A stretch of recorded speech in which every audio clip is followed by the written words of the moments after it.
Bonsoir et rebonsoir à tous ceux qui sont là présents. On va essayer de courir pour terminer au moins la matière essentielle qu'on devait faire aujourd'hui. Par la grâce de Dieu, si le Seigneur le permet, on va voir le Gabon nouveau à la prochaine session. Qu'est-ce qui est important dans le Gabon nouveau? En réalité, l'apôtre Paul nous a déjà dit que nous étions des athlètes. Vous voyez un peu les frères. Nous sommes tous des athlètes. Et la Bible dit, ça c'est Paul, hein, il dit, courez de manière à remporter le prix. Réellement, quand tu veux motiver quelqu'un pour courir, il faut qu'il ait une bonne vision, n'est-ce pas, tu appelles ça comment là? La récompense. Voilà. Donc, une fois que la vision sur la récompense est claire, elle est authentique. Regarde, ce que je veux dire, c'est que dans la vision de la finalité, il y a même l'énergie, n'est-ce pas, qui sert à motiver la personne à courir. Est-ce que vous voyez un peu? On va parler par exemple de la vie de prière. On n'a pas vraiment de vie de prière, on n'a pas vraiment de vie de méditation, mais la vie de la prière et la méditation se fait sur la base d'une énergie. Tu dois avoir de l'énergie pour être discipliné pour prier. Mais l'énergie se trouve dans la motivation.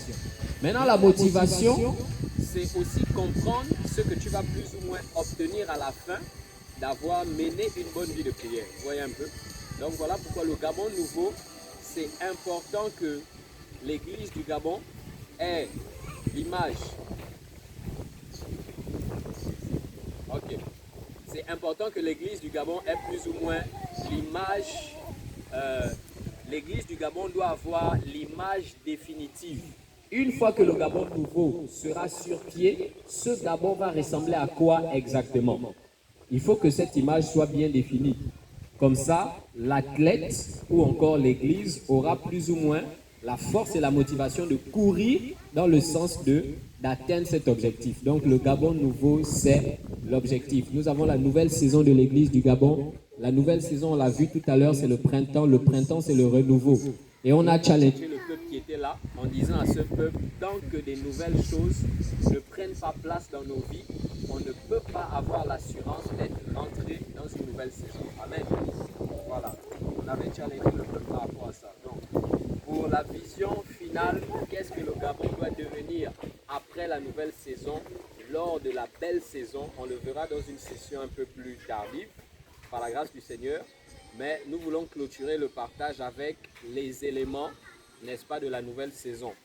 Dans certaines choses qu'on avait déjà dit, c'est que lorsque Dieu lui-même déclare, il décrète la venue de la saison, de la nouvelle saison, il fait intervenir les luminaires.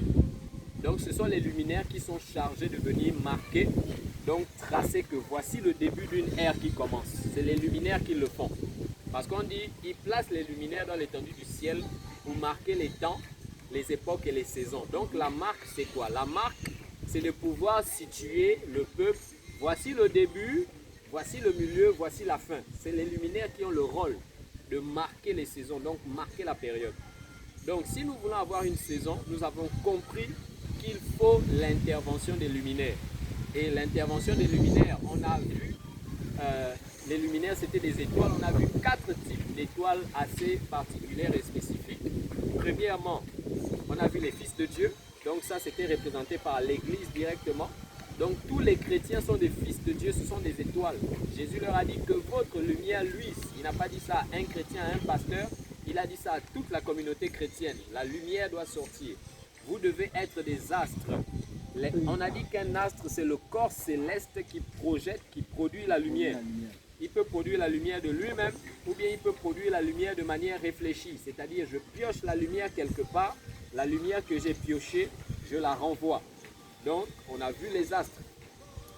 Il faut que les étoiles arrivent. Les étoiles, on a distingué les étoiles qui sont les fils de Dieu. Donc, ce sont des personnes qui ont la lumière. Jésus a dit que votre lumière luise. On a distingué aussi les étoiles qui étaient des princes. On l'a clairement vu que le soleil, la lune et 11 étoiles se sont prosternés devant Joseph. On a découvert que les 11 étoiles, c'était 11 chefs de la tribu d'Israël. 11 chefs des 12 tribus d'Israël, c'était des princes. D'accord? Donc ils ont une position d'autorité, une position politique.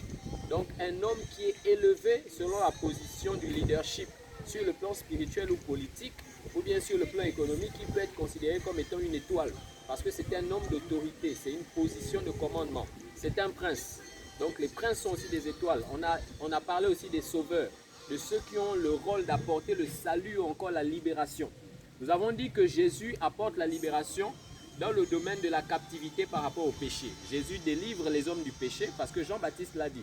Voici l'agneau de Dieu qui ôte le péché du monde.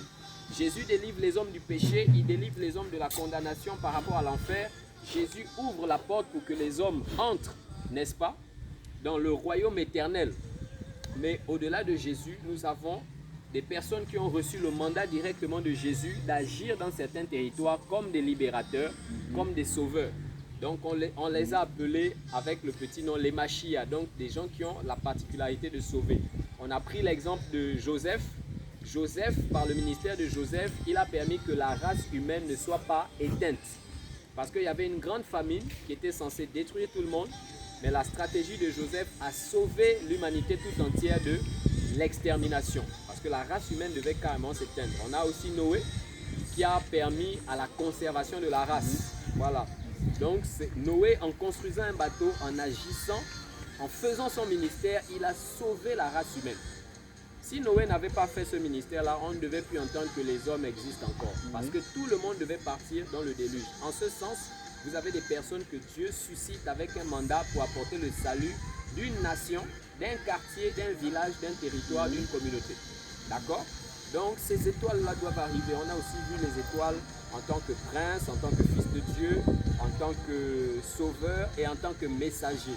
Les étoiles en tant que messager, c'est des personnes qui ont vraiment le rouleau qui concerne.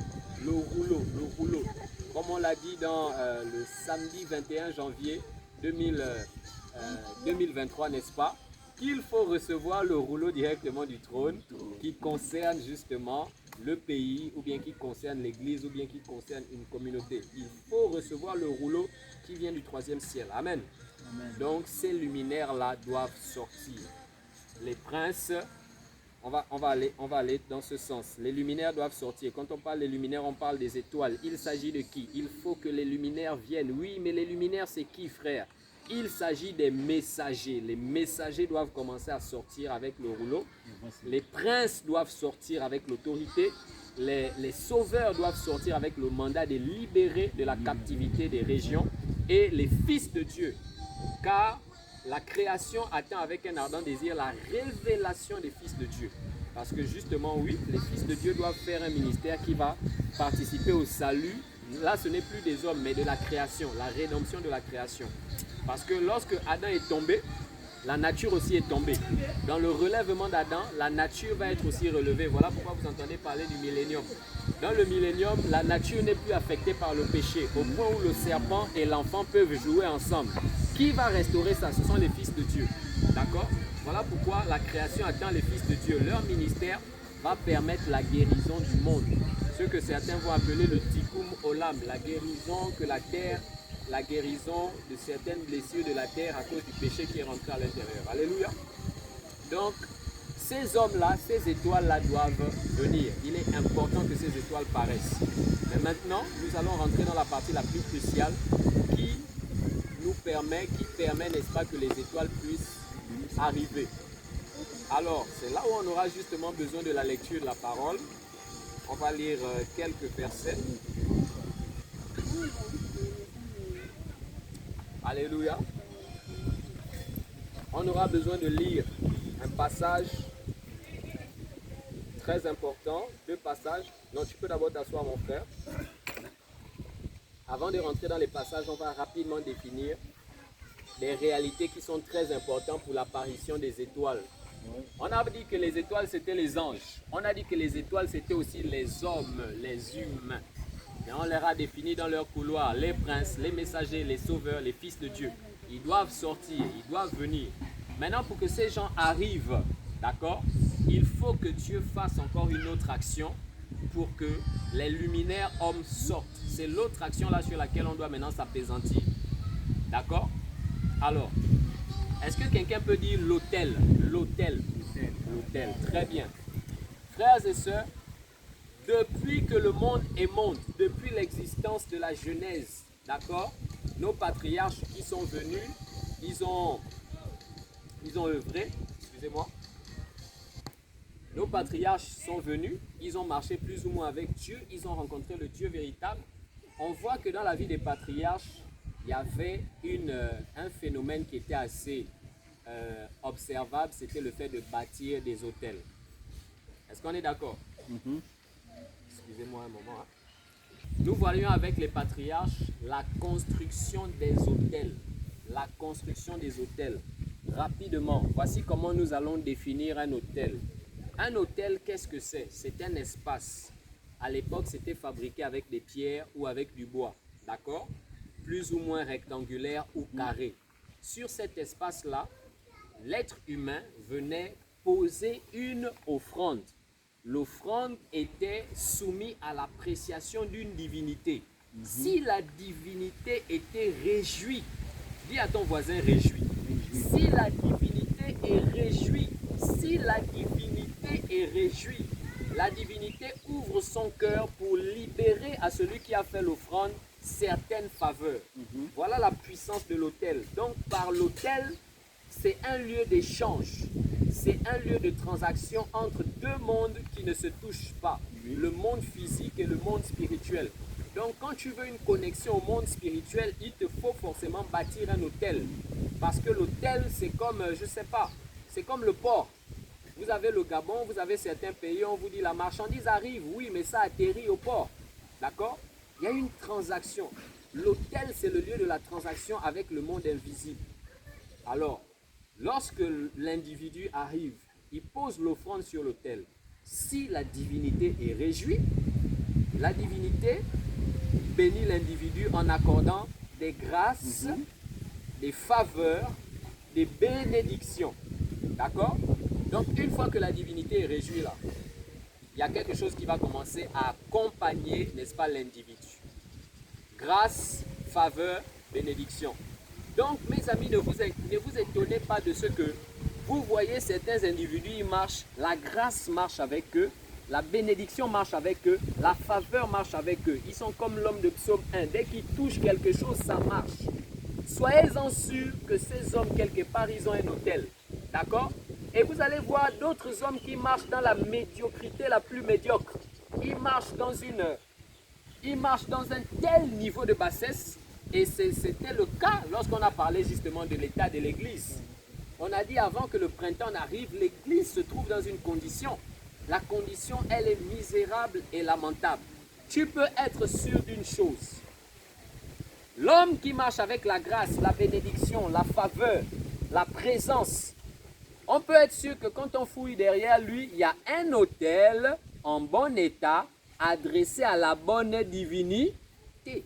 Mais l'homme alors qui souffre, qui a des problèmes, pauvreté, péché, médiocrité, stagnation, cet homme alors, qu'est-ce qui se passe dans sa vie? Il faut retourner regarder l'état de son autel.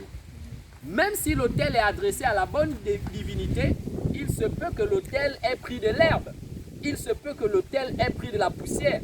Et il se peut même que sur l'autel, tu vas retrouver tout type d'animaux comme les lézards et les araignées. Pour dire quoi? Ils ont abandonné la maison de l'Éternel. Ils ont abandonné le lieu de commerce avec l'Éternel.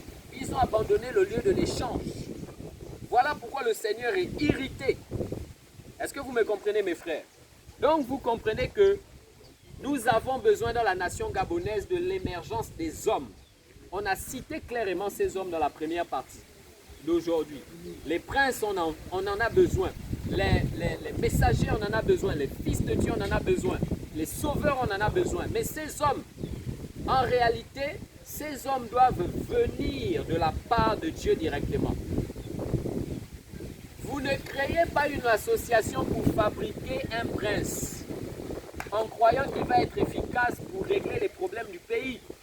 Vous ne créez pas une association pour créer un messager. Justement, il y en a qui se sont amusés dans la Bible à faire ces choses, à inventer des messagers, à créer des messagers, et ces messagers n'ont jamais apporté la nouvelle saison. Au contraire, ils ont apporté la mauvaise saison.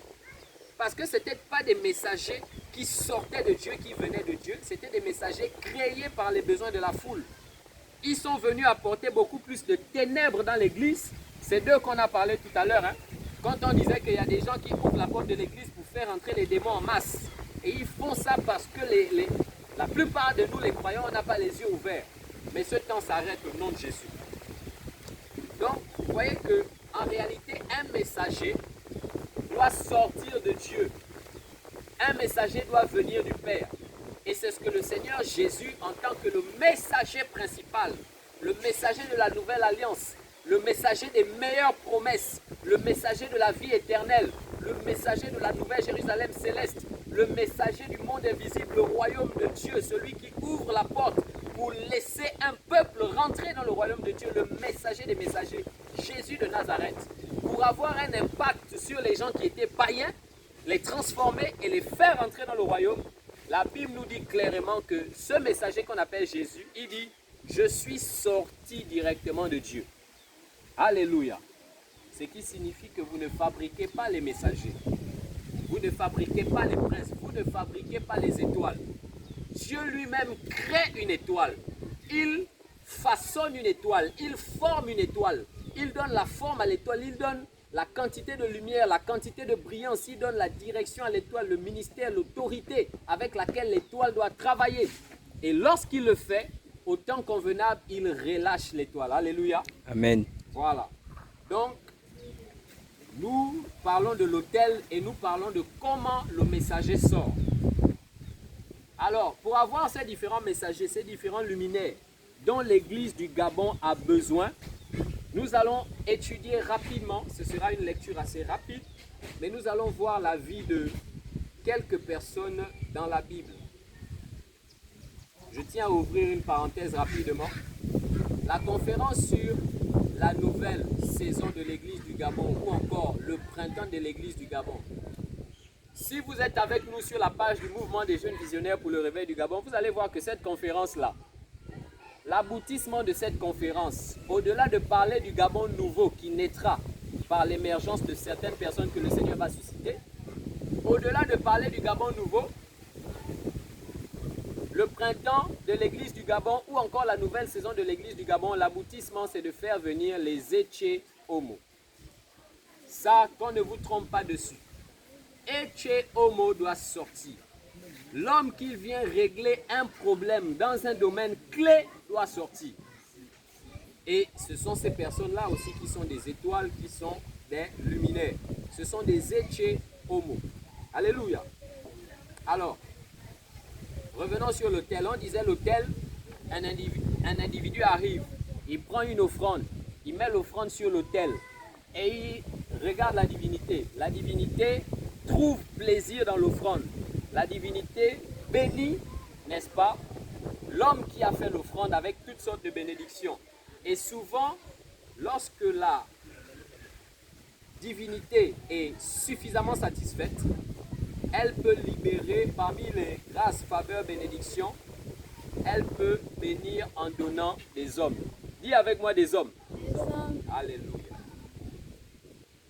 Pour avoir la preuve de ce passage, nous allons rapidement prendre maintenant 1 Samuel, le chapitre 1. Nous prenons 1 Samuel, le chapitre 1. Nous sommes dans le verset 1 jusqu'au verset 12. 1 Samuel 1, 1 à 12.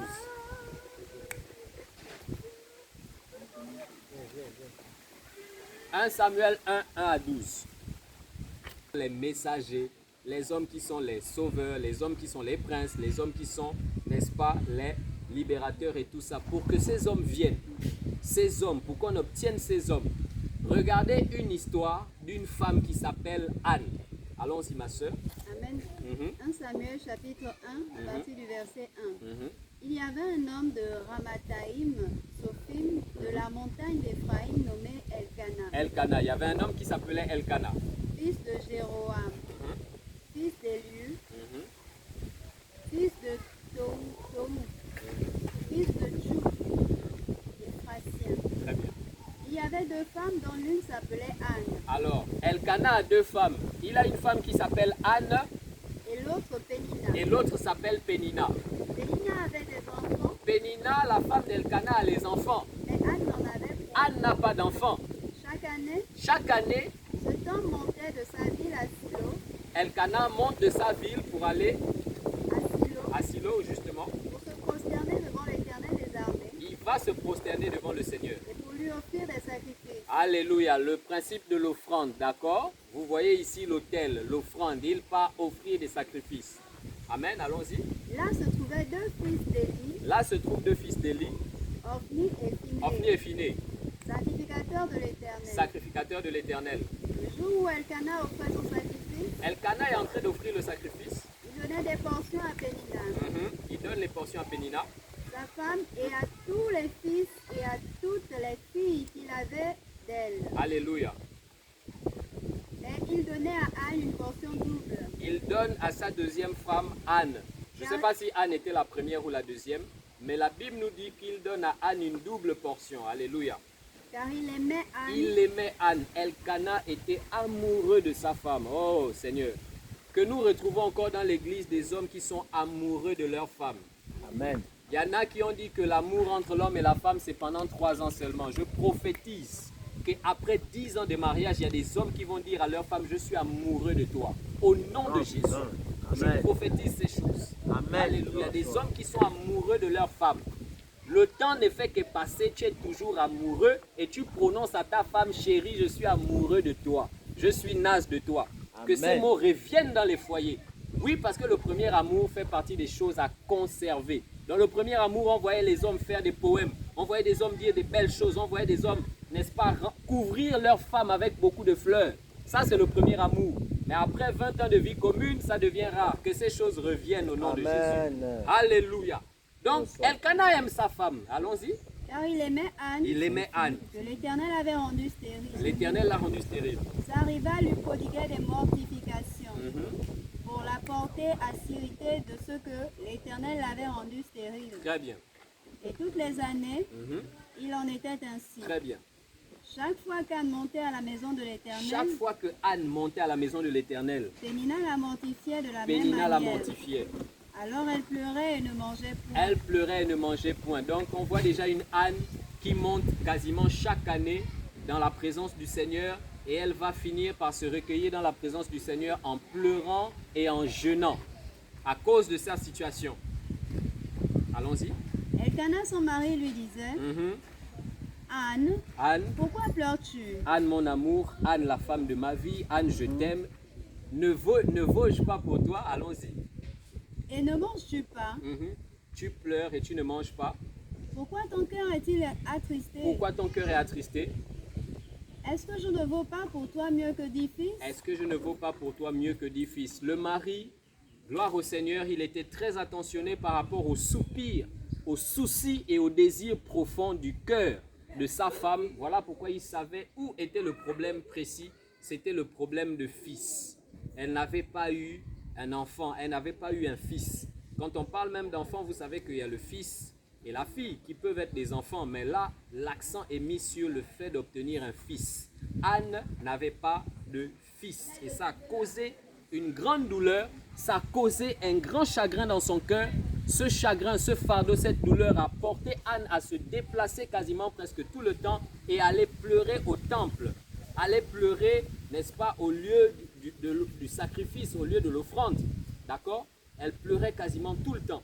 Allons-y, maman. Anne se leva, Anne se leva. après que l'on eut mangé et bu Après à que l'on eut Silo. mangé et bu. Le sacrificateur Élie était assis sur un siège Alléluia. près de l'un des poteaux du temple de l'Éternel. Très bien.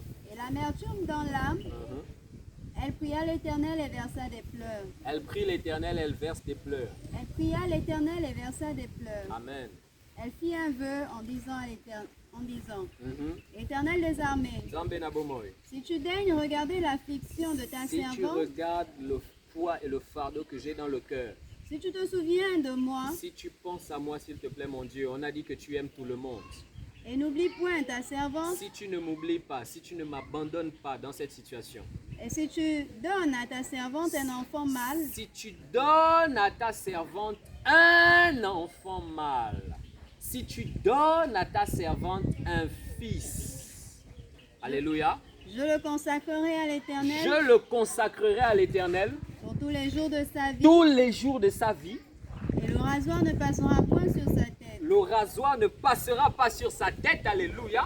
Comme elle restait longtemps en prière, Elle restait comment? Longtemps en prière. Longtemps en prière. Alléluia. devant l'Éternel, Devant l'Éternel. Élie observa sa bouche. Élie observa sa bouche. Anne parlait Anne dans parlait son cœur dans son cœur. et ne faisait que remuer les lèvres. Amen. Et on n'entendait point sa voix. Tu as quel verset, maman? Verset 13. Verset 13, ok. Élie pensa qu'elle était ivre. Verset 14. Et il lui dit, jusqu'à quand seras-tu dans l'ivresse? Amen. Fais passer ton vin. Anne répondit, non, mon Seigneur, je suis une femme qui souffre en son cœur et je n'ai bu ni vin ni boisson enivrante. Alléluia. Et je répandais mon âme devant l'Éternel. Alléluia. Verset 16. Ne prends pas ta servante pour une femme pervertie, car c'est l'excès de ma douleur et de mon chagrin qui m'a fait parler jusqu'à présent. Amen. Verset 17. Allons-y. Élie reprit la parole et dit, va en paix, et que le Dieu d'Israël exauce la prière que tu lui as adressée. Que le Dieu d'Israël exauce la prière que tu as adressée. Allons-y rapidement jusqu'à ce qu'on entende qu'elle a eu un fils. Elle dit, que ta servante trouve grâce à tes yeux. Et cette femme s'en alla. Elle mangea et son visage ne fut plus le même. Très bien. Elle avait un fardeau pendant qu'elle priait, mais elle a obtenu l'exaucement dans l'esprit avant que la chose se matérialise dans le physique. Lorsqu'elle a obtenu l'exaucement dans l'esprit, elle a commencé à se réjouir. Donc elle a commencé à sortir du deuil et même son visage a changé. Le poids, le fardeau était quitté. C'est quelque chose de très important avec le fardeau. Le fardeau, c'est le fait de prier pour quelque chose intensément. Tant que la chose n'est pas exaucée, il y a comme cette douleur qui reste au-dedans de nous, dans notre esprit. Le jour où la douleur s'en va, de manière surnaturelle, on ne comprend rien, on va seulement entendre que, oh, finalement, c'est parce que l'exaucement a été décrété. Alléluia. Amen. Verset 19, ils se levèrent de bon matin, et après s'être prosternés devant l'Éternel, ils s'en retournèrent et revinrent dans leur maison à Rama. Amen. Elkana connut Anne, sa femme, Elkana connut Anne, sa femme bien-aimée. et l'Éternel se souvint d'elle. L'Éternel se souvint d'elle. Dans le cours de l'année, Anne devint enceinte. Et elle enfanta un fils. Elle enfanta un fils. Elle nomma Samuel. Elle le nomma Samuel. Car dit-elle, je l'ai demandé à l'Éternel. Ça s'arrête ici. Je l'ai demandé à l'Éternel. Amen. Alléluia. La lecture était un peu plus ou moins longue, mais c'est une lecture merveilleuse. Nous sommes au temps où la saison qu'on appelle le printemps doit paraître au Gabon. Pour que la saison vienne, il faut que des hommes spécifiques viennent en premier. On les appelle les luminaires. Parmi les luminaires, nous avons discerné que les luminaires, ça veut dire les astres, ça veut dire aussi les étoiles. Parmi les étoiles, il y a des personnes, on a même dit, ce sont des messagers. Alors, pour faire venir ces hommes à la surface du pays, nous avons l'histoire d'une femme qui n'avait pas d'enfant. Elle avait un fardeau. Et elle a porté le fardeau dans la prière auprès de l'Éternel. Donc, quand on parlait déjà de l'autel, nous allons signaler tout de suite que nous croyons à un seul autel.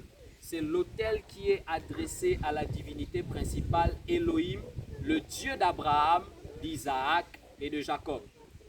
Si nous avons généralisé les autels en termes de divinité, c'est parce que dans le monde de la sorcellerie, ils ont des autels dont les offrandes sont adressées à d'autres dieux. Mais nous, les enfants du Seigneur, les nés de nouveau, les croyants, les chrétiens, nous croyons en un seul autel sur lequel on pose les offrandes pour les offrir à Yahweh, Jéhovah, Elohim, le Dieu d'Abraham, d'Isaac et de Jacob, celui-là qui est le Père de Jésus-Christ homme. C'est la seule divinité à qui nous offrons nos offrandes. Amen. Et Anne, la femme d'Elkana, voici une femme qui s'est servie de ce même autel où elle a offert des prières. Elle a pleuré, elle a porté un fardeau très lourd et elle a demandé à recevoir n'est-ce pas, un fils. Lorsque le fils est né, on découvre que le fils, c'est Samuel. Et le Samuel en question, quand vous parcourez toute la vie de Samuel, vous découvrez que parmi les grands, puissants et terribles prophètes qui ont paru en Israël, Samuel était bien sûr à l'intérieur de ces grands prophètes. Au point où la Bible va vous dire, le peuple craignait Dieu, donc la crainte de Dieu, et le peuple craignait Samuel. Il y avait la crainte de Dieu, il y avait la crainte du prophète Samuel. Vous voyez un peu? Un prophète exceptionnel. Homme de Dieu, ta venue annonce-t-elle? Parce qu'il savait que l'apparition de Samuel, c'était l'apparition de tout un message. L'apparition de Samuel, c'était l'apparition, n'est-ce pas, de tout un vent que le Seigneur voulait faire souffler. Soit un vent de jugement, ou bien un vent, n'est-ce pas, de bénédiction. Alors le puissant prophète Samuel, oh, il faut que les étoiles viennent, il faut que les princes, les messagers viennent. Voilà un messager, voilà un prophète qu'on appelle Samuel qui est sorti, n'est-ce pas, de la volonté de Dieu pour paraître sur la terre. Quel était le moyen de faire venir ce messager sur la terre? C'était l'intervention de sa propre mère, Anne. Alléluia. Amen. Donc nous avons déjà une base numéro 1 que nous allons exploiter. Ce n'est pas tout d'annoncer les princes, les fils de Dieu, les sauveurs, d'accord? Ce n'est pas tout d'annoncer les messagers. Il y a des actions concrètes que l'Église doit comprendre, les actions dans lesquelles l'Église doit entrer immédiatement pour espérer que des messagers puissent sortir, pour espérer que des princes puissent sortir. Il y a des actions concrètes. Prenez Anne, la femme d'Elkana. Dites à Anne de ne pas avoir de fardeau, de ne pas porter le problème à l'autel de Dieu. De cet autel, un fils ne sortira jamais. Donc, qu'est-ce qui fait réellement sortir Samuel? C'est l'intercession de Anne à l'autel de Dieu. Alléluia. Donc, si l'autel reste vide, Dieu ne va pas faire descendre quelque chose. Et dans le contexte, nous voyons clairement que ce qui était censé descendre, c'était un fils. Amen. Donc ici, nous avons la première preuve que l'intercession de Anne a permis de faire venir dans Israël un prophète puissant, majeur et d'une forte dimension. L'intercession de Anne, sa propre mère. Alléluia. Nous avons dit, quand nous avons parlé de la venue des luminaires, la venue des luminaires commence par la déclaration de Dieu. Dieu dit, Dieu décrète, Dieu déclare. Pour obtenir de Dieu une déclaration, Jésus nous a donné un bon exemple. L'exemple que Jésus nous a donné, c'est lequel? Jésus nous avait dit, vous savez, il y avait dans un coin, dans un quartier quelque part, un juge qui était mauvais, méchant, il n'avait des comptes à rendre à personne, il n'avait peur de personne, et il faisait ce qu'il voulait. Une veuve est sortie un jour pour dire à ce juge, fais-moi justice de ma partie adverse. Le juge en question, il a repoussé cette veuve à plusieurs reprises. Mais la veuve en question, elle avait la détermination. Dis la détermination.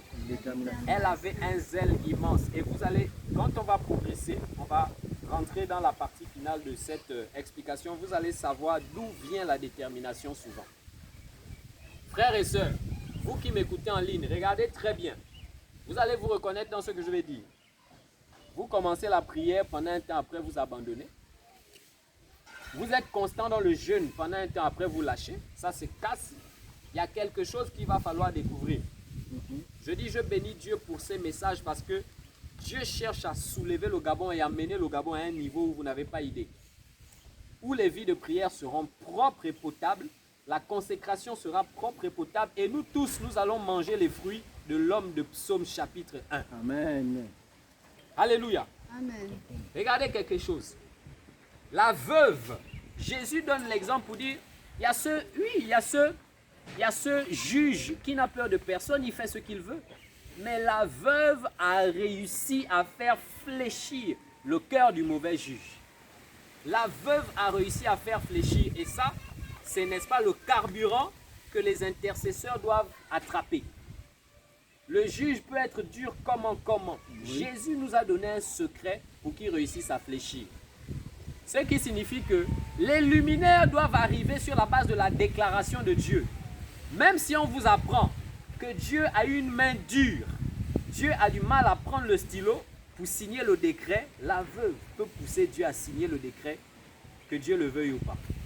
Parce que ce juge, quand Jésus nous a donné l'exemple du mauvais juge, il dit, le juge là est comparé à votre Père Céleste. Si le Père Céleste, si le juge, il peut faire de telles choses, votre Père Céleste peut encore mieux que ce mauvais juge. Ce qui signifie quoi? La veuve, elle insiste auprès du juge et le juge cède, il finit par passer le décret pour dire ok, faites justice à cette dame à cause de l'importunité. On appelle ça comment encore? C'est l'importunité. Le fait de revenir sans relâche pour la même requête, insister de tout son cœur. À cause de l'importunité, le juge a cédé. Jésus cherchait à dire à ses disciples que si vous avez l'importunité devant le Père va céder à beaucoup de choses que vous allez lui demander et qui sont aussi bien sûr selon sa volonté. Voyez un peu mes frères. Donc, pour que Dieu déclare, Dieu dise qu'il y ait des luminaires, il faut que Dieu prenne le stylo et il passe un décret.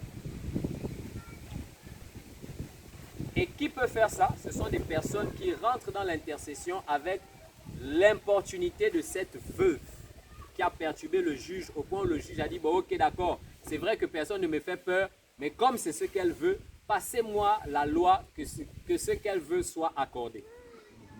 Voilà l'attitude qui peut amener Dieu à passer le décret pour dire qu'il y ait à la surface maintenant du Gabon des luminaires dans toute l'étendue du territoire. Il faut pousser Dieu à faire cette déclaration. Et une intercession comme celle de la veuve est le meilleur moyen. On avait dit que pour obtenir des luminaires, les luminaires c'est des étoiles. On a parlé de Anne. Anne, elle a intercédé, une étoile est sortie, c'est Samuel. La veuve, elle intercède, elle réussit à faire pencher le cœur d'un juge mauvais et obtenir ce qu'elle voulait. Est-ce que vous êtes avec moi, mes amis? Et là, l'autre femme dont nous voulons parler, c'est une autre Anne.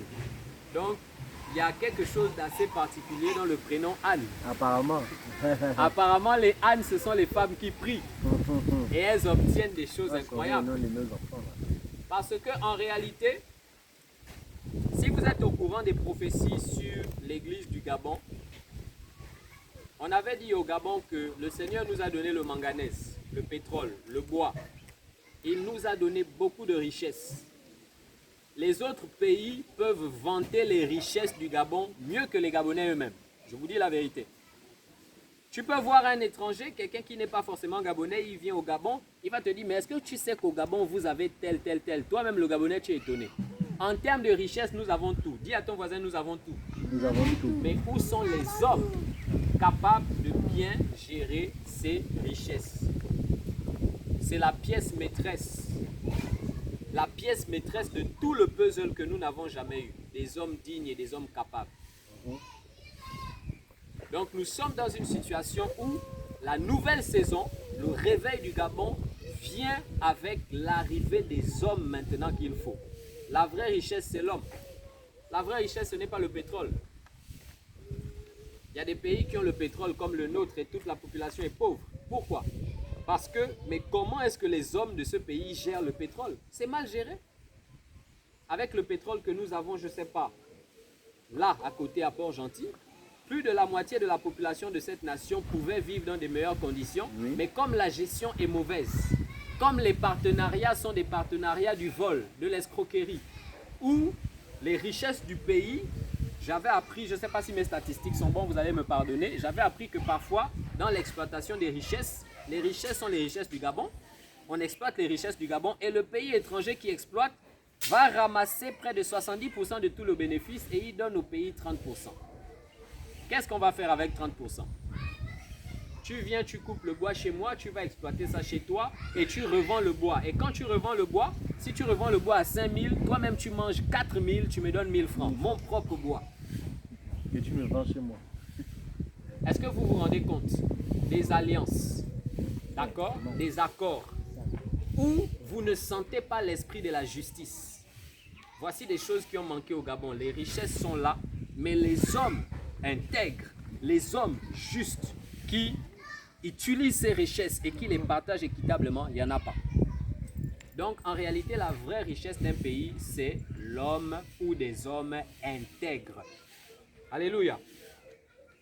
Donc Anne a prié, la femme d'Elkana, un homme intègre est sorti, c'était le prophète Samuel. La veuve a intercédé, elle a obtenu justice de sa partie adverse. La deuxième Anne, nous allons rapidement prendre ce verset. Ma soeur, c'est l'un des derniers versets qu'on va prendre, je pense sinon le dernier. Luc chapitre 2, à partir du verset 27.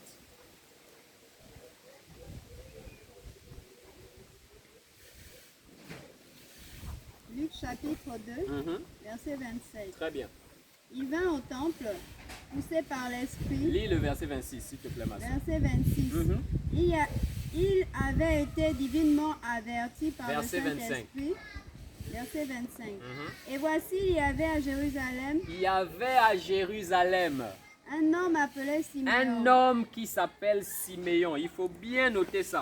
Il y a un homme à Jérusalem, il s'appelle Siméon. Dis à ton voisin Siméon. Alléluia. Cet homme était juste et pieux. Cet homme était juste et pieux. Il attendait la consolation d'Israël. Il attendait la consolation d'Israël. Et l'Esprit Saint était sur lui. L'Esprit Saint était sur lui. Amen. Il avait été divinement averti par le Il est Saint-Esprit divinement averti par le Saint-Esprit. qu'il ne mourrait point Il ne va- avant d'avoir vu le Christ du Seigneur. Il ne mourra pas avant d'avoir vu le Christ du Seigneur. Il vint au temple, Il vint au temple poussé par l'Esprit. poussé par l'Esprit. Et comme Est-ce qu'on peut s'arrêter là un moment? Regardez bien l'image.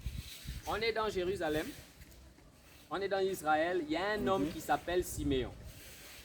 Siméon, le Saint-Esprit parle à Siméon pour dire que tu ne vas pas mourir tant que tu n'as pas vu celui qui va sauver tout Israël. Ok, donc Siméon dans sa petite vie, il s'attend à ce que un jour il voit le Messie, le sauveur d'Israël. Siméon s'attend à ça. Pendant que Siméon s'attend à voir le Messie, regardez bien ce qu'on dit. Siméon s'attend à voir le Messie. Un jour, le Saint-Esprit pousse Siméon pour dire, bon, lève-toi maintenant, va à tel endroit. Siméon se lève, poussé par l'Esprit, et il arrive au niveau du temple. Vous comprenez?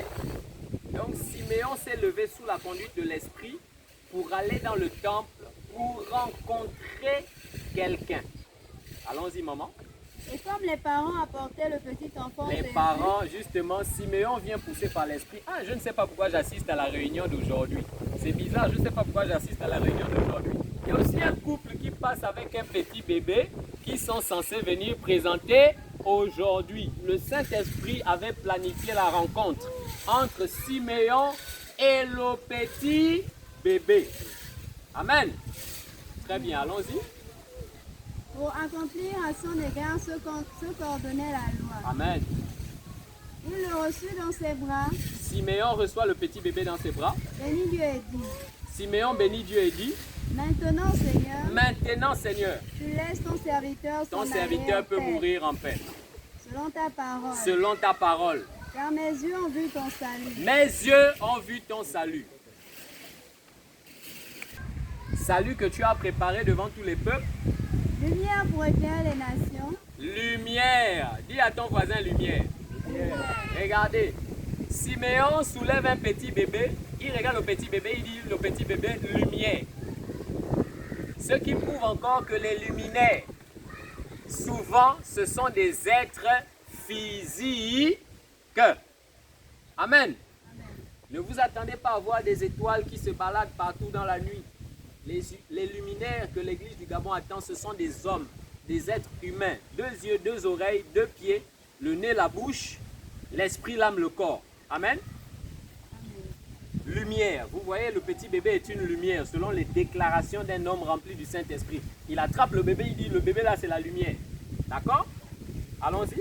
Lumière pour éclairer les nations. Lumière pour éclairer les Et nations. la gloire d'Israël, ton peuple. La gloire d'Israël, ton peuple. Le bébé là, c'est la gloire d'Israël qui est là. Je suis en train de soulever la gloire d'Israël. Un bébé, hein? Donc vous êtes quand même d'accord que c'était une étoile qui était là. Ce bébé est une étoile qui est apparue dans ce petit couple de cet homme juste et cette femme vierge. Ils avaient un petit bébé. Ce bébé est une étoile. C'est la lumière des nations. C'est la gloire. Le bébé là, c'est la gloire. Dis la gloire. La gloire. Ah, si nous pouvons prophétiser, nous prophétisons que dans les couples chrétiens, qu'ils naissent des bébés qui sont des lumières pour les nations, la gloire pour leur famille, la gloire pour leur nation, au nom de Jésus-Christ de Nazareth. Amen. Amen. Allons-y, maman. Son père et sa mère Son père et sa mère étaient dans l'admiration des choses qu'on disait de lui. très bien. Siméon les bénit Siméon les bénit. et dit à Marie, Dit à Marie, sa mère, voici cet enfant est destiné à amener la chute le destin de l'enfant. Siméon parle maintenant du destin du bébé. et le relèvement de Le plusieurs en relèvement Israël, la chute et le relèvement de plusieurs. Amen. et à devenir un signe qui provoquera la contradiction. Ah, on a déjà vu que le bébé c'est une lumière, donc c'est une étoile. Et on avait dit dans Genèse 1, 14, les étoiles viennent pour servir de signe. Et c'est ce que Siméon est en train de dire ici.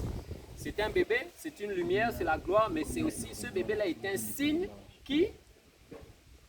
Un signe Qui provoquera la qui contradiction. provoquera la contradiction. Et à toi-même une épée te transpercera l'âme, À toi-même une épée va te transpercer l'âme. Amen. afin que les pensées de beaucoup de cœurs soient Sois dévoilé. dévoilées. Amen.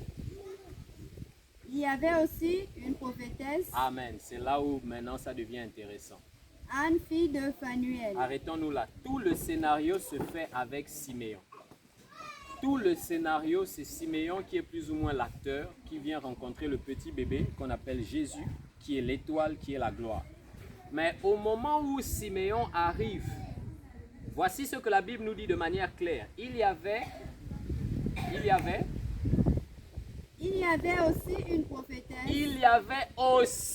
une prophétesse, Anne, fille de Phanuel, Anne, fille de Phanuel, de la tribu d'Azer. la tribu d'Azer, Elle était fort avancée en fort âge. avancée en âge. Elle avait vécu 7 ans avec son mari, Elle a vécu 7 ans avec son mari, depuis sa virginité. depuis la virginité. Restée veuve Restée veuve, et âgée de 84 âgée de ans, 84 ans, elle ne quittait pas le elle temple. ne quitte pas le temple. Et elle servait Dieu Elle sert Dieu nuit et jour nuit et jour dans le jeûne et dans dans la le jeûne et la prière. prière. Étant survenue, elle aussi, à cette même à heure, la même heure. elle louait C'est-à-dire, Dieu. arrêtons-nous ici. Vous avez vu qu'il y a une heure où le couple, Marie et Joseph, soulèvent le petit bébé pour aller au temple. C'est la même heure où l'esprit dit à Siméon, va là-bas rapidement au temple. C'est à la même heure où Anne la prophétesse aussi, par l'esprit certainement, elle survient au niveau du temple. Alléluia.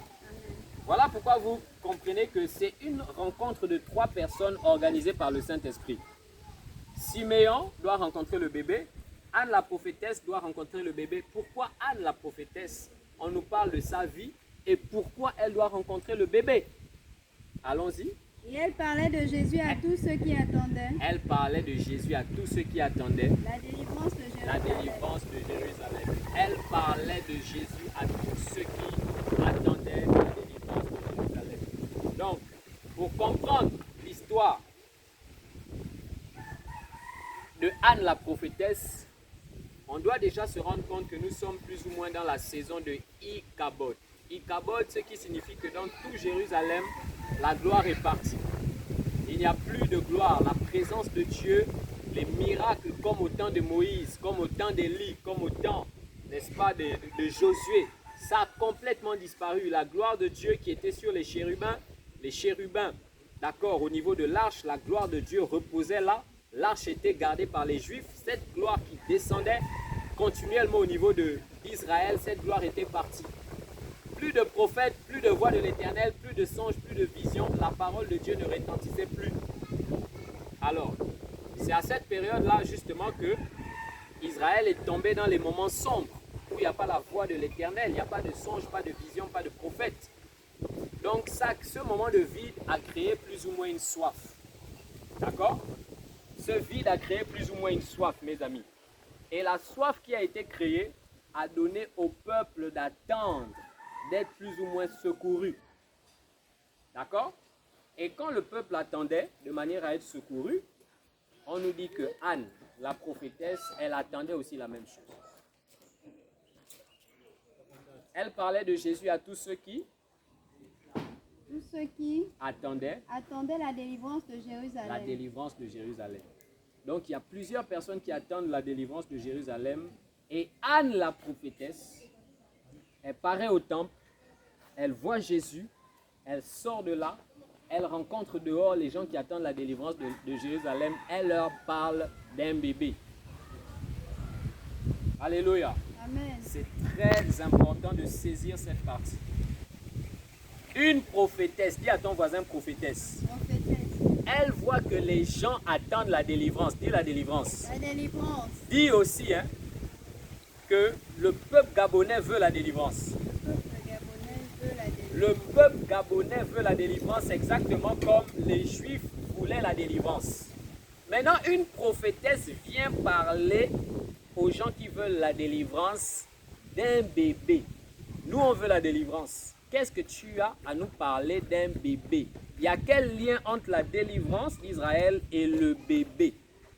C'est là où il faut comprendre clairement que Jésus, quand on a parlé des types des étoiles, des types de luminaires qui doivent sortir, on a parlé des messagers, on a parlé des fils de Dieu, on a parlé des princes, mais on a aussi parlé des sauveurs. L'étoile, le bébé, Jésus est un sauveur. C'est une étoile, mais l'étoile dans sa dimension de sauveur. Donc vous tous qui attendez la délivrance, oh my God.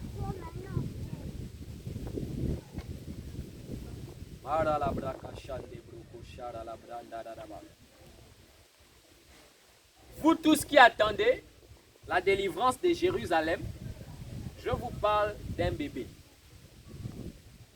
La délivrance du Gabon, c'est bien. La délivrance de Jérusalem, c'est bien. Mais regardez ce que Anne la prophétesse est en train de faire. Elle est en train de venir dire, Mandara la braka, oh my God. Anne la prophétesse est en train de venir dire, la délivrance que vous attendez, la délivrance que vous désirez, vous ne l'obtenez pas si vous ne comprenez pas l'histoire de ce petit bébé. Vouloir la délivrance, oh Seigneur, envoie les luminaires, envoie-nous un homme au Gabon. C'est aussi comprendre d'abord, dis comprendre. Certaines personnes qui présentement sont en vie au Gabon. Israël veut la délivrance. Anne la prophétesse, pas la prophétesse de Baal, s'il te plaît. La prophétesse du Seigneur. Elle sort et regarde les gens qui veulent la délivrance. Elle leur parle d'un bébé. C'est pour amener ces gens à comprendre que votre délivrance, je vous identifie que votre délivrance est ici. Votre délivrance, c'est l'enfant là que vous voyez marcher ici. Dieu est venu confirmer ça, vrai ou faux? Avec le verset le plus populaire. Car Dieu a tant aimé le monde qu'il a donné son Fils afin que quiconque croit en lui. Anne avait commencé à faire le travail de Dieu. Jean 3,16 est là. Jean 3,16 nous dit que Dieu donne Jésus et Dieu veut que les gens là croient dans le Jésus là. La délivrance va arriver. Croyez dans ce Jésus, la délivrance va arriver. Vous voulez la délivrance, c'est vrai. Vous voulez la solution, c'est vrai. Anne la prophétesse, elle parle de Jésus. Elle dit, tous ceux qui veulent la délivrance, j'ai soulevé un bébé. La délivrance là, c'est lui. L'étoile sauveur. Amen. Mais il faut découvrir comment ça se fait que Anne a réussi à parler avec beaucoup de puissance, beaucoup de conviction, beaucoup de force de Jésus. Il faut découvrir pourquoi elle a réussi à parler de Jésus. Donc, Israël attend la délivrance. la délivrance doit venir.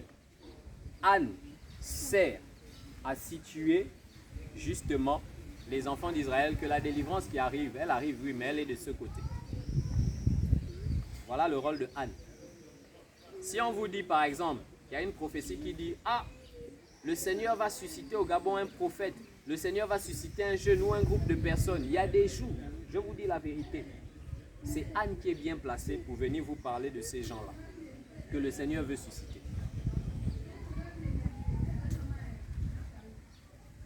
Les luminaires doivent sortir. Oh, regardez, j'ouvre cette parenthèse parce que forcément, à un moment donné, on doit aboutir sur cette prophétie. Dieu doit susciter un homme au Gabon qui va faire un travail incroyable. C'est possible. Dieu élève qui il veut. Dieu fait ce qu'il veut. Dieu dit à Josué, aujourd'hui je vais te rendre grand. Je vais commencer à t'élever devant tout le monde en Israël. Il faut que les gens sachent que je suis avec toi. Exactement comme moi j'ai marché avec Moïse. Dieu s'il veut, il peut faire ça. Il peut prendre qui il veut, il l'élève. Mais en réalité, pour éviter ce qu'on appelle l'usurpation de titre. Oh, le prophète là, c'est moi. Oh, on a donné, c'est moi. Beaucoup de gens se bousculent la prophétie d'être le grand sauveur du Gabon. Si vous comprenez la Bible, en réalité, si vous êtes le grand sauveur du Gabon, vous ne devez jamais ouvrir la bouche. Anne doit venir vous présenter au monde. Effectivement. C'est pour ça, dans ce réveil que le Gabon attend, certaines personnes qui doivent sortir là. Je vous dis la vérité, mes amis, vous qui êtes là et ceux qui sont en ligne, même si je connais le nom de quelqu'un qui est le prophète, je ne vais jamais dire ça à qui que ce soit. Je vais laisser les gens qui ont le mandat et l'autorité de venir dire, c'est elle. Et ces gens qui ont ce mandat, ce sont les ânes. Oh, un groupe de prophètes va venir, un jeune va venir. Il y a un prophète qui commence à faire le buzz, ah c'est lui. Un autre fait le buzz, ah donc c'est finalement lui. Un autre fait le buzz, après un autre on va dire c'est lui, mais après on découvre que, oh bon, on l'a enfermé, on fait comment? Donc c'est plus lui, c'est maintenant qui? Vous vous bousculez pour rien. Il y a des personnes mandatées dans la Bible qui payent un prix à soupirer pour la délivrance du Gabon. Dieu leur parlera que oui, la délivrance du Gabon, j'ai prévu ça. Mais je vais particulièrement utiliser 1, 2, 3, 4, 5 personnes. Dis-leur de se préparer. Ces personnes seront clairement identifiées par qui de droit. Ce n'est pas une croix arrachée de vouloir être le grand prophète du Gabon. Jésus est venu seulement au monde, c'est tout. Les gens qui ont reçu sont venus dire, ah, c'est le bébé. Et c'est ceux qui ont reçu qui sont allés dire qu'il est là, il est là-bas. Attendez, il va commencer à travailler, vous allez voir. C'est tout. Vous allez vous secouer, non, c'est moi le prophète là, c'est moi, c'est moi. Vous allez vous secouer comment? Laissez Anne faire son travail. On doit se battre pour que Anne fasse correctement son travail. Et elle saura nous situer. C'est très important. Anne ici va représenter justement l'intercession. Et vous allez voir que Anne a beaucoup de révélations sur Jésus. C'est le point qui est le plus important. Pourquoi Anne a eu beaucoup de révélations sur Jésus avant que Jésus ne naisse? Dis avec moi prophétesse. Dis encore prophétesse. Anne était une prophétesse. Un prophète qui n'a rien. Il a les songes, il a les visions dans lesquelles sont contenues des révélations. D'accord? Songes et visions à l'intérieur desquels il y a des révélations. Ça, c'est un prophète qui n'a rien.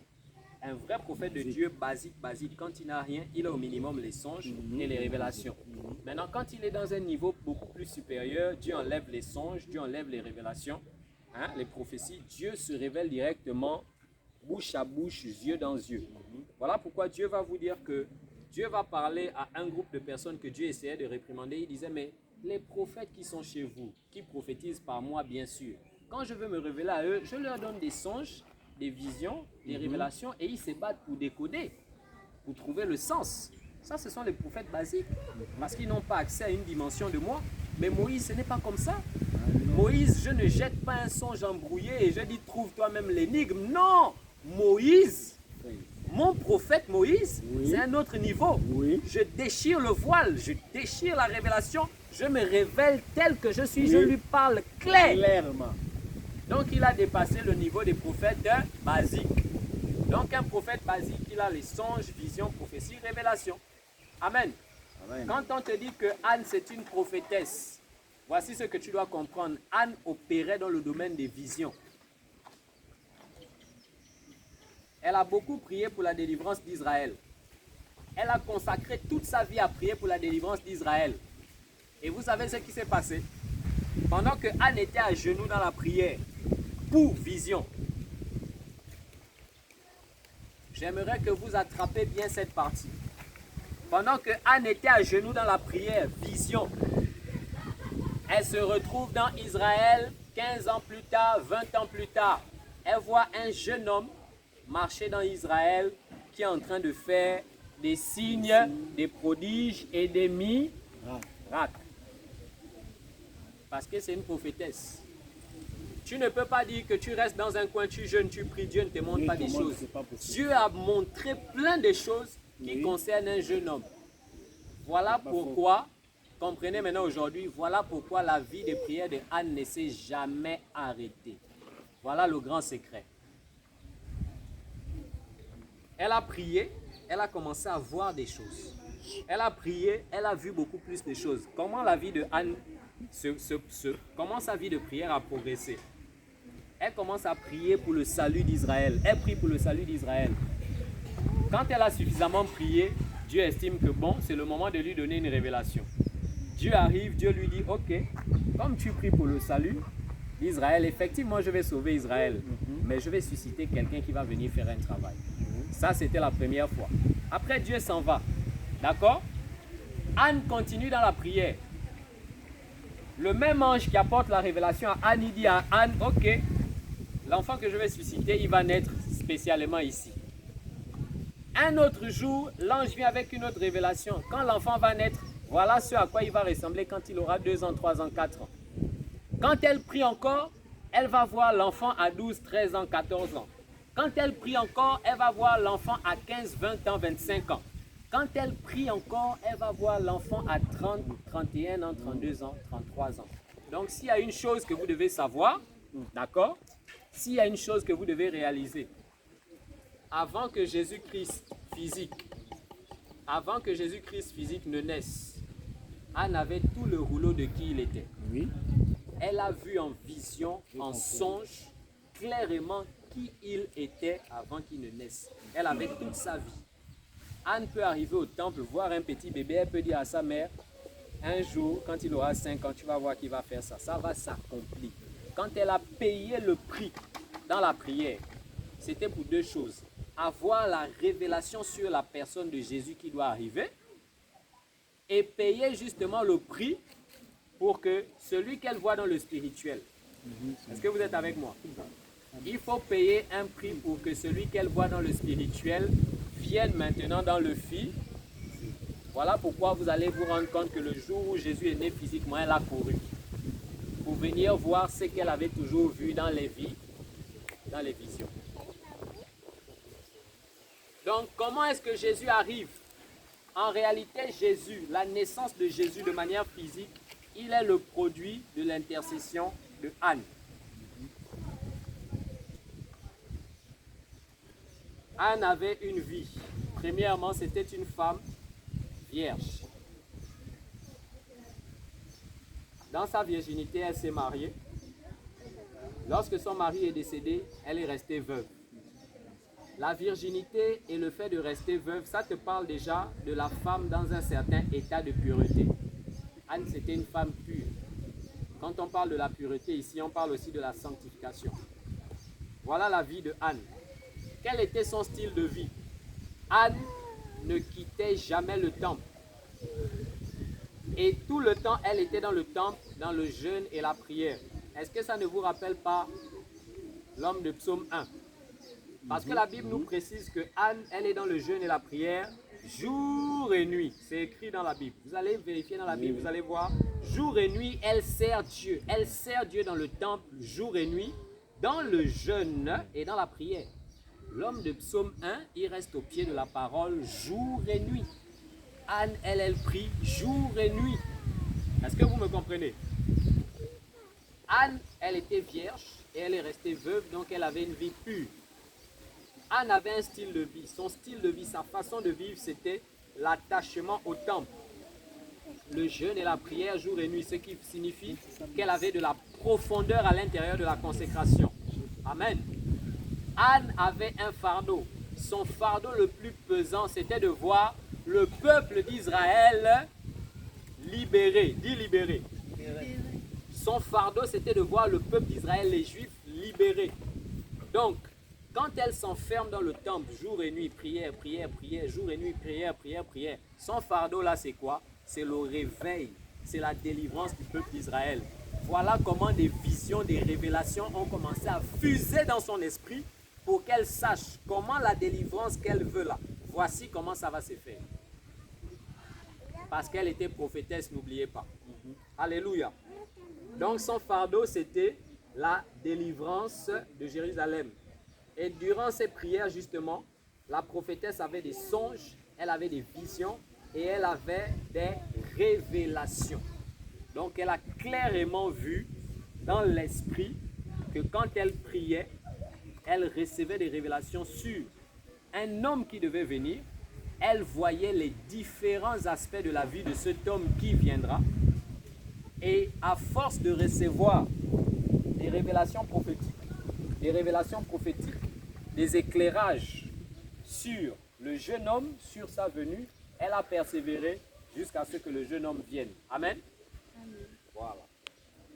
Donc, si tu dis que, oh, mais Anne, elle a une vie de prière plus ou moins constante, sache que ce qui a donné la constance à la vie de prière de Anne, c'est que quand elle priait, elle recevait véritablement des choses. Et ce qu'elle recevait l'encourageait à continuer dans la prière pour recevoir beaucoup plus de choses. Et le point final, le point culminant de la prière de Anne, c'était justement l'enfantement de ce luminaire qui devait sortir pour délivrer finalement Israël.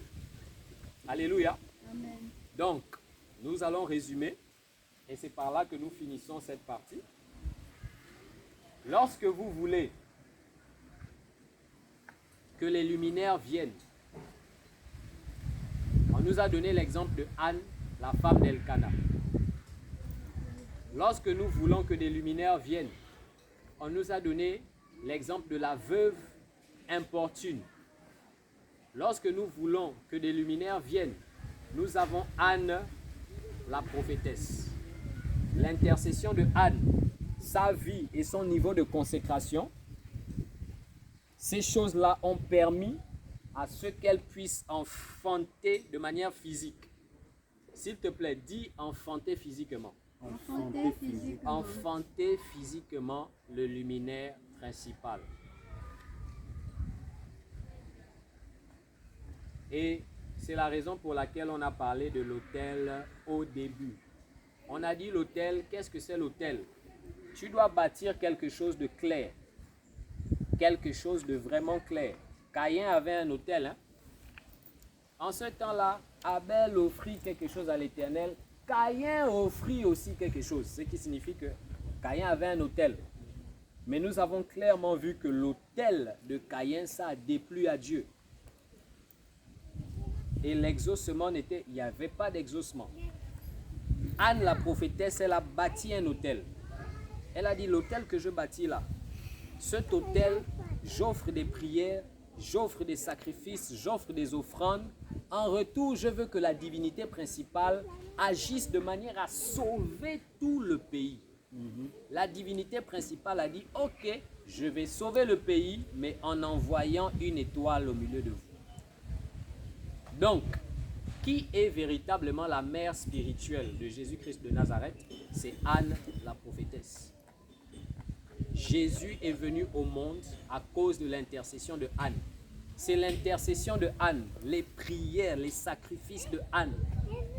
Tout ce temps passé dans le jeûne et la prière, elle a sacrifié toute sa vie. C'est ce quota de prière, ce quota d'intercession prophétique qui a fait en sorte que l'esprit bouge. Et l'esprit rentre dans le ventre d'une femme, l'esprit forme un homme et l'esprit donne le manteau de libérateur à cet homme. Si Anne la prophétesse n'avait pas intercédé, il serait difficile que l'on obtienne Jésus. Parce que le principe des autels demeure et reste le même. Alléluia.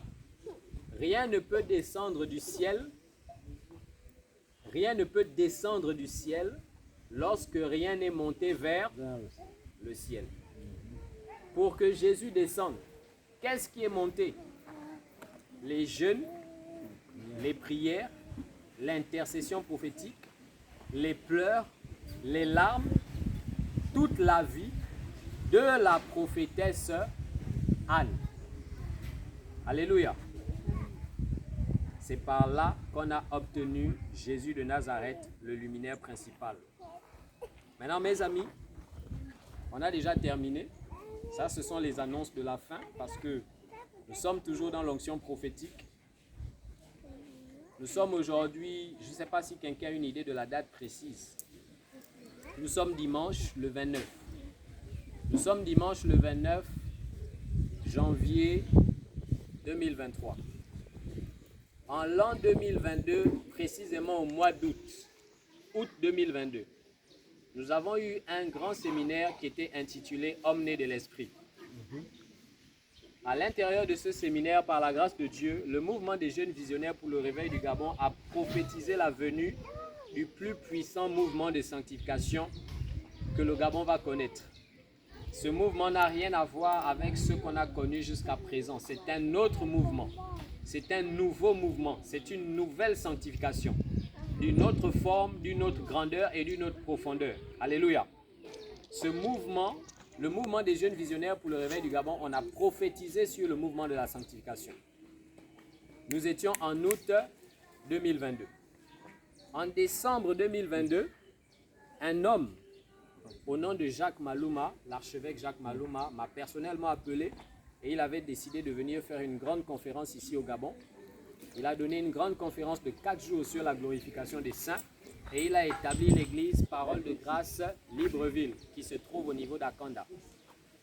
Lorsque cet homme est venu commencer l'église, le seul message que ce frère et ce papa apportaient, c'est la sanctification. Je rappelle encore quelque chose, mes frères. Écoutez-moi très bien. Le mouvement des jeunes visionnaires pour le réveil du Gabon prophétise sur la sanctification en août. Août 2022. Décembre 2022, un homme vient établir la base de son église et dans son église, on parle extrêmement de la sainteté et de la préparation au retour de Christ. Donc, si vous comprenez bien ce qui se passe, mes frères, mes sœurs, lorsque le mouvement des jeunes visionnaires pour le réveil du Gabon a prophétisé sur la venue d'un mouvement de sanctification, la venue de l'archevêque Jacques Malouma pour prêcher la sainteté et établir l'église, ce n'était qu'un alignement sur le plan prophétique. Le docteur Jacques Malouma ne va pas s'arrêter là. Il va ouvrir l'assemblée locale et il va appeler une femme qui vient de l'extérieur. Il va dire à cette femme de descendre ici au Gabon. On s'est organisé pour faire les papiers. C'était plus ou moins compliqué. Mais cette femme a réussi à finalement entrer dans le pays et elle s'est positionnée au niveau de l'église Parole de Grâce. Nous avons connu cette femme par le témoignage de l'archevêque Jacques Malouma. Il nous a dit ceci. Il nous a dit, maman Berthe, c'est une femme. Elle a servi le Seigneur avec son mari. Son mari est décédé. Ensuite, elle est restée veuve. Elle n'a pas décidé de se remarier. Elle a décidé de rester sans un mari. Et elle a décidé de s'approfondir dans la vie avec le Seigneur et de rentrer dans le domaine de la prière et l'intercession. Aussitôt que vous écoutez clairement, le docteur Jacques Malouma parlait de la servante de Dieu, maman Berthe. Vous voyez clairement qu'en parlant de maman Berthe, on est en train de nous décrire la vie de Anne, la prophétesse. Alors, posons-nous des bonnes questions. Pourquoi quand le mouvement des jeunes visionnaires pour le réveil du Gabon a prophétisé sur la sanctification, pourquoi peu de temps Jacques Malouma est rentré avec le message de la sanctification? Pourquoi quand le mouvement des jeunes visionnaires pour le réveil du Gabon prophétise sur la venue des luminaires? Et aujourd'hui nous savons une chose, que ce sont les Anne la prophétesse, c'est le mouvement d'intercession qui fait sortir les étoiles. Pourquoi à ce moment où nous prophétisons sur la venue des luminaires, Jacques Malouma, le frère, il demande à une femme qui ressemble à Anne, la prophétesse, qui est dans l'intercession, il la demande de venir se baser au Gabon. Pourquoi? Quand vous considérez toutes ces choses et vous essayez de comprendre le temps dans lequel on est, la saison dans laquelle on est, tout ce qui se fait, coordonné par l'Esprit, agit dans le cadre d'un alignement prophétique. Maman Berthe, que je salue au passage, nous ne disons pas qu'elle est la seule femme qui est intercesseur, qui doit intercéder pour tout le pays, mais en réalité, la présence de notre chère maman sur le territoire gabonais, c'est un signe très fort. Dieu donne un signe. C'est quoi le signe? C'est l'alerte, c'est l'alarme. Dieu nous alerte que, au sein de votre territoire national, se trouve une femme qui ressemble à Anne la prophétesse, d'accord, en matière de consécration et qui aussi dans l'intercession. C'est un signal, c'est une alarme, c'est une alerte pour dire à chaque fois que vous allez regarder cette femme, comprenez qu'elle vous renvoie un message. Le messager n'est pas seulement celui qui parle. Un messager, c'est parfois toute ta vie, c'est la personne que tu es qui parle. Toute ta vie renvoie à un message. Donc, lorsque Maman Berthe rentre au Gabon, quel est le message que Dieu veut donner à l'Église? C'est le temps de rentrer dans l'intercession prophétique. Suivant le modèle de Anne, la femme d'Elkana, suivant le modèle de Anne, la prophétesse, parce qu'il n'y a que cette intercession-là qui va libérer de la surface des entrailles du pays des fils et des filles qui sont les étoiles que la nation a toujours et toujours recherchées et attendues. Alléluia. La saison doit venir. Pour que la saison vienne, il faut que les luminaires apparaissent.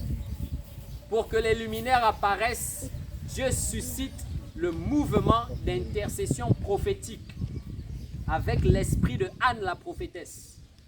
L'esprit de Anne, la femme d'Elkana. Dieu suscite un mouvement. Si ce mouvement se lève, les luminaires vont être relâchés et la saison va être relâchée. Alors, quelle est la pensée de Dieu pour l'année 2023 par rapport à la nouvelle saison? 2023, Église du Gabon. Si tu embrasses la vie de Anne, la prophétesse, si tu embrasses la vie de Anne, la femme d'Elkana, par cette vie d'intercession prophétique, les luminaires qui doivent sortir sur l'étendue du ciel du Gabon sortiront sans problème. Lorsqu'ils seront dehors et qu'ils feront leur ministère, la saison viendra sans problème. Maintenant, le mouvement de sainteté, la consécration à la parole, plus la saison qui est venue avec les luminaires qui sont répandus, l'arbre qu'on appelle l'église du Gabon va sortir tous ses fruits. Tous les fruits de l'église du Gabon vont finalement sortir. L'église va rentrer dans le fruit du Saint-Esprit, le caractère de Christ. L'église va rentrer dans le fruit qui consiste maintenant à revêtir la destinée. Dans la destinée de l'église du Gabon, il est clairement dit que l'église du Gabon doit avoir un impact, non seulement au Gabon, mais dans la sous-région et même dans certaines régions africaines et même à l'extérieur. Porter du fruit, c'est lorsque vous allez entendre qu'il y a des Gabonais, pur sang, de père et de mère, peu importe où d'adoption, qui ont apporté la puissance et le mouvement de Dieu, que ce soit au Gabon ou à l'extérieur. Quand vous entendez que l'Église est en train de rentrer maintenant véritablement dans son mandat, dans sa destinée, dans son appel, ça signifie qu'on a réuni trois choses. La sainteté, on a embrassé. La consécration à la parole, on a embrassé. La saison est venue. Mais la saison ne peut pas venir sans l'intercession de Anne, la prophétesse. Et je termine en disant ceci. Ce que j'aime avec Anne, la prophétesse, c'est qu'en réalité, vous n'avez pas besoin de beaucoup crier. Moi, je suis le prophète tel. Moi, je suis le numéro 1 du Gabon.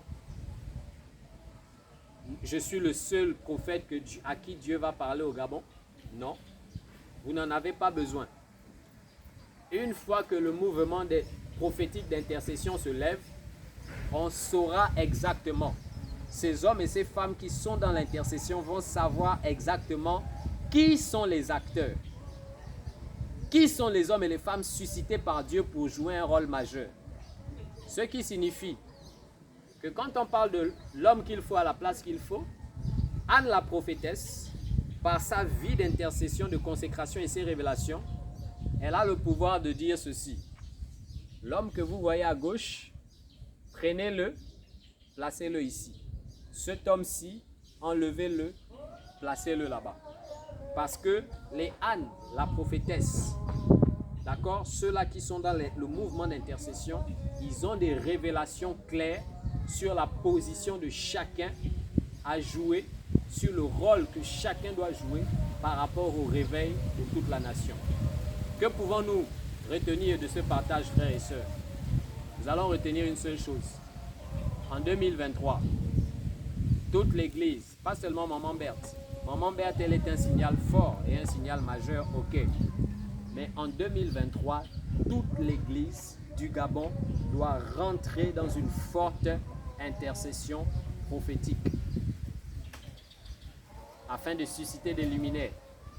Les luminaires ne doivent pas vivre dans le parvis, ils doivent vivre dans le lieu très saint. Toutes ces choses doivent se mettre en place pour que l'Église du Gabon expérimente de manière claire, palpable et durable une nouvelle saison que l'ennemi ne pourra plus jamais arrêter jusqu'au retour de Christ. Anne la prophétesse, où es-tu? Vas-tu intercéder? Vas-tu prier? Vas-tu répondre à ton appel? Et si je sais qui sont les acteurs du réveil du Gabon, si je sais aussi que tu es Anne la prophétesse, je ne vais jamais te dire un prénom. Je préfère te dire Anne, maman Anne, rentre dans tes temps de prière par rapport au salut d'Israël. Rentre dans tes temps d'intercession par rapport au salut du Gabon. Dans les temps d'intercession, c'est Dieu lui-même qui va te montrer des visages. Dieu va imposer des visages à ton esprit. Pour te dire, prie pour tel, aide tel comme ça, donne des conseils ici. Pourquoi? Parce que la délivrance du Gabon viendra par des hommes et des femmes que j'ai suscités, que les Anne, les prophètes et les prophétesses vont finir par connaître dans la profondeur de l'intercession prophétique. Mes amis, à bon entendeur, salut. Que le Seigneur nous bénisse pour ce message et que la gloire soit rendue à Dieu. Au nom de Jésus. Amen.